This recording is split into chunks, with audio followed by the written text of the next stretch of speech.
to Yummy Tummy Kitchen. இன்னைக்கு நம்ம பார்க்க போற ரெசிபி வந்து ஒரு பாப்புலரான restaurant favourite paneer tikka. So paneer tikka வீட்லயே தவால எப்படி பண்றதுன்னு பார்க்கலாம் வாங்க. அதுக்கு தேவையான இன்கிரீடியன்ட்ஸ் என்னெல்லாம் சொல்லிடுறேன். பன்னீர் டிக்கா பண்ணுறதுக்கு ஃபர்ஸ்ட் ஸ்டெப் வந்து ஒரு ட்ரை பேனில் 2 டேபிள் ஸ்பூன் கடலை மாவு ஆட் பண்ணிக்கோங்க. இந்த கடலை மாவு தான் நம்ம பன்னீர் டிக்காவில் பைண்டிங் ஏஜென்ட். ஆனால் அதை பச்சையாக போடக்கூடாது, அதை நல்லா வறுத்து போடணும். ஸோ அதை ட்ரை பேனில் லைட் கோல்டன் கலரில் ஆகிற வரைக்கும் நல்லா வதக்கி விடுங்க. இப்போ நம்மளோட மாவை வந்து நல்லா ரோஸ்ட் பண்ணியாச்சு. அது இந்த மாதிரி ஒரு கோல்டன் கலரில் ஆகணும். நல்ல வாசனை வரும். உங்களுக்கு வந்து கடலை மாவு வந்து வறுபடும் போது நல்ல ஒரு வாசனை கிடைக்கும். ஸோ இப்போ இதை வந்து ஒரு ஓரத்தில் எடுத்து வச்சிடலாம். என் பவுலில் இருக்கிறது என்னன்னு பார்த்தீங்கன்னா, நம்மளோட மேரினேட்டுக்கு பேஸ் வந்து தயிர். நம்ம தயிர் வந்து நார்மல் தயிர் ஆட் பண்ணக்கூடாது, ஹங் கர்டுன்னு சொல்லுவாங்க. அதாவது நீங்கள் தயிர் எடுத்து ஒரு மஸ்லின் கிளாத்தில் இல்லைன்னா ஒரு அரிப்பில் நீங்கள் போட்டு ஒரு அரை மணிக்கூர் 1 மணிக்கூர் அப்படியே வச்சிருங்க, வடிகட்ட விட்டுருங்க. அதில் உள்ள எக்ஸஸ் தண்ணி எல்லாமே வடிகட்டிடும். உங்களுக்கு அதுக்கப்புறம் கிடைக்கக்கூடிய தயிர் பார்த்தீங்கன்னா நல்ல திக்கான தயிராக இருக்கும். அதுக்கு பேர் வந்து ஹங் கர்ட். ஸோ அந்த ஹங் கர்ட் தான் ஒரு 1/4 கப் எடுத்து வச்சுருக்கேன். இப்போ நம்ம பன்னீர் டிக்காவோட மேரினேஷன் ரெடி பண்ணிடலாம். ஒரு பவுலில் நம்மளோட ஹங் கர்ட் ஆட் பண்ணிக்கோங்க.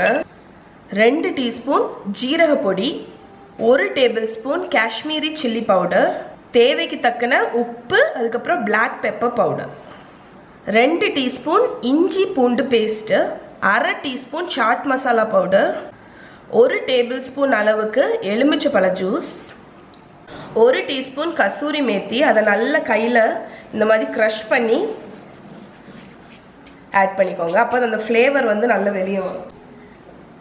இப்போ இதை நல்லா மிக்ஸ் பண்ணிடலாம்.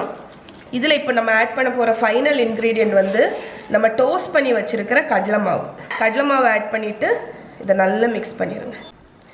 இப்போ நம்மளோட பன்னீர் டிக்காவோட மேரினேஷன் ரெடி ஆயிடுச்சு. நான் பன்னீரை வந்து இந்த மாதிரி ஷேப்பில் கட் பண்ணி வச்சுருக்கேன். இது என்னோட ஹோம்மேட் பன்னீர். இந்த ரெசிபி நான் ஆல்ரெடி ஷேர் பண்ணியிருக்கேன், செக் பண்ணிக்கோங்க. நீங்கள் வந்து எந்த மாதிரி ஷேப்பில் வேணாலும் கட் பண்ணிக்கலாம், ஸ்கொயரு எது மாதிரி வேணாலும் கட் பண்ணலாம். நமக்கு வந்து வெங்காயம், அதை இந்த மாதிரி க்யூபாக கட் பண்ணியிருக்கேன். கேப்சிகம் 2 கலர் கேப்சிகம் வச்சுருக்கேன், அதையும் இந்த மாதிரி குட்டி குட்டி க்யூப்ஸ் ஆட்டு கட் பண்ணியிருக்கேன். இப்போ நம்ம கட் பண்ணி வச்சுருக்கிற பன்னீரை இதில் ஆட் பண்ணிடலாம். அதே மாதிரி நம்ம கட் பண்ணி வச்சுருக்கிற கேப்சிகம் 2 கலர் வச்சுருக்கேன், அப்புறம் வெங்காயம், இதை நல்லா மிக்ஸ் பண்ணிடுவோம். ஓகே ஃப்ரெண்ட்ஸ், நம்மளோட பன்னீர் டிக்காவை இந்த மேரினேஷனில் நல்லா நான் அப்ளை பண்ணிட்டேன் பாருங்கள். இப்போ நீங்கள் வந்து இதை கவர் பண்ணி ஃப்ரிட்ஜில் அட்லீஸ்ட் ஒரு 30 மினிட்ஸ்லேருந்து 1 hour இதை வந்து மேரினேட் பண்ண விடுங்க. உங்களுக்கு டைம் இருந்துச்சுன்னா நீங்கள் முந்தின நாள் நைட்டே இதை செஞ்சுட்டு நெக்ஸ்ட் டே கூட இந்த பன்னீர் டிக்கா பண்ணிக்கலாம்.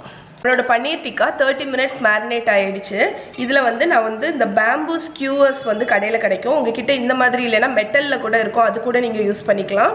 இப்போ இந்த டிக்காவை நம்ம இந்த ஸ்கியூவர்ஸில் அரேஞ்ச் பண்ணிடலாம்.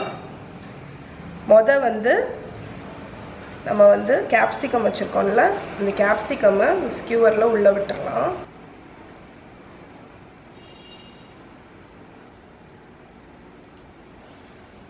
நான் பச்சை கேப்சிகம், ரெட் கேப்சிகம், வெங்காயம், அதுக்கப்புறம் நம்மளோட பன்னீர்.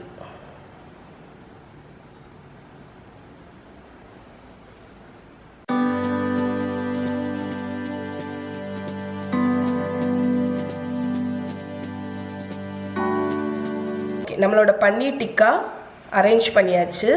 இதே மாதிரி எல்லாத்தையும் பண்ணிவிட்டு காணிக்கிறேன். இங்கே பாருங்கள், நம்மளோட பன்னீர் டிக்காவை நல்லா ஸ்கியூவர் பண்ணிட்டேன் நான். இப்போ இதை வந்து தவாவில் குக் பண்ண போகிறேன். நான் ஒரு தவாவை வந்து ஹீட் பண்ணியிருக்கேன். இதில் வந்து பட்டர் வந்து அப்ளை பண்ணிடலாம். இப்போ நம்ம ஒவ்வொரு டிக்காவையாக வச்சிடலாம்.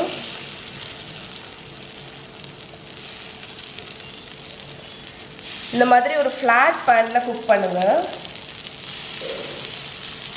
அடுப்பு மீடியம் ஹீட்டில் இருக்கட்டும். மீடியம் டு லோ ஹீட்டில் வச்சு திருப்பி போட்டு குக் பண்ண போகிறோம். ஸோ ஒரு 1 minute ஒரு பக்கம் குக் ஆனோன்னா அதை அப்படியே திருப்பி போடுங்க.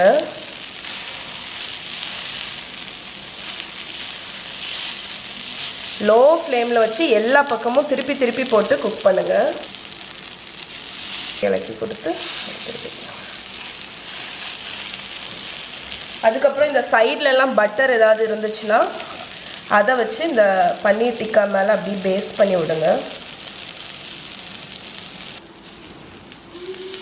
நம்ம பன்னீர் டிக்கா வந்து எல்லா பக்கமும் திருப்பி வச்சு நல்ல லோ ஃப்ளேமில் குக் பண்ணிட்டேன். இது நல்லா குக் ஆயிடுச்சு. இப்போ இதை நம்ம வந்து சர்வ் பண்ணிடலாம்.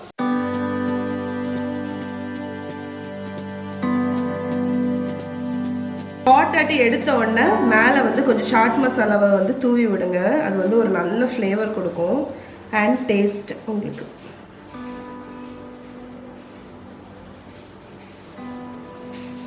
நம்மளோட சூப்பரான restaurant style paneer tikka ready ஆயிடுச்சு. இதை வந்து ஹாட் ஆட்டு சர்வ் பண்ணுங்க. பன்னீர் டிக்கா ஒன்று வந்து கூலானா நல்லா இருக்காது, அதனால உடனே சர்வ் பண்ணுங்க. நம்மளோட கிரில்டு லெமன் இருக்குல்ல, அதை நல்லா மேலே பிழிஞ்சு விட்டுட்டு நீங்கள் வந்து இதை ரொட்டி கூட நான் கூட இல்லைன்னா தனியாக ஒரு ஆப்பிடைசராக கூட சர்வ் பண்ணலாம். ஸோ இதை கண்டிப்பாக ட்ரை பண்ணி பாருங்கள். இதோட ஃபுல் ரிட்டன் ரெசிபி yummy.com இருக்கு. கீழே டிஸ்கிரிப்ஷனில் லிங்க் கொடுக்குறேன், செக் பண்ணுங்கள். அண்ட் இந்த வீடியோ உங்களுக்கு பிடிச்சிருக்கும். இதோடு இன்னைக்கு வீடியோ முடிச்சுக்கிறேன். இன்னொரு வீடியோவில் இன்னொரு இன்ட்ரெஸ்டிங்கான ரெசிபியோடய உங்களை மீட் பண்ணுறேன். பாய்.